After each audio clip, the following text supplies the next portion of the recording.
ইরানে মার্কিন ইসরায়েলি আগ্রাসনের জেরে অগ্নিগর্ভ গোটা মধ্যপ্রাচ্য। অঞ্চলটির মার্কিন সামরিক ঘাঁটি ও স্থাপনায় আঘাত হানছে আইআরজিসি। ইসরায়েলের আকাশ প্রতিরক্ষাও কুলিয়ে উঠতে পারছে না মিসাইল প্রতিহত করতে। চলমান যুদ্ধে সব পক্ষেরই ক্ষয়ক্ষতি হচ্ছে। তবে সংবাদ মাধ্যম ও গবেষকদের জন্য সেসব চিত্র প্রকাশে বাধা দিচ্ছে যুক্তরাষ্ট্র।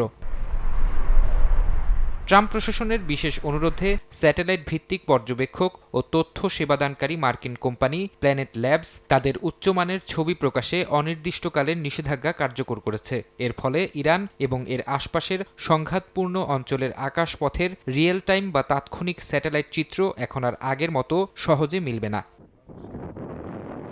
প্ল্যানেট ল্যাবস জানিয়েছে, এখন থেকে তারা ম্যানেজড অ্যাক্সেস মডেলে কাজ করবে, অর্থাৎ বিশেষ জরুরি বা জনস্বার্থ সংশ্লিষ্ট ইস্যু ছাড়া সংঘাতপূর্ণ এলাকার কোনো ছবি প্রকাশ করা হবে না। এই নিষেধাজ্ঞার আওতায় রয়েছে পুরো ইরান, মধ্যপ্রাচ্যে মার্কিন মিত্র দেশগুলোর ঘাঁটি এবং পারস্য উপসাগরীয় রাষ্ট্রসমূহ।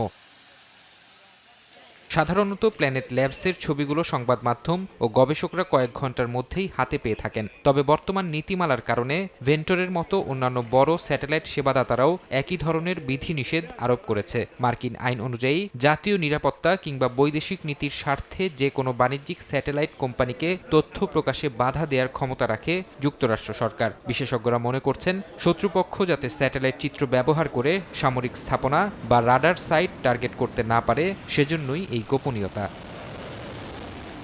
প্ল্যানেট ল্যাবস আরও জানিয়েছে, সংঘাত শেষ না হওয়া পর্যন্ত তাদের এই বিশেষ নীতিমালা বহাল থাকবে। যদিও এমন পদক্ষেপের কারণে যুদ্ধের মাঠের প্রকৃত চিত্র যাচাই করা সংবাদকর্মীদের জন্য বড় চ্যালেঞ্জ হয়ে দাঁড়িয়েছে। ফারহাদ চৌধুরী, সময় সংবাদ।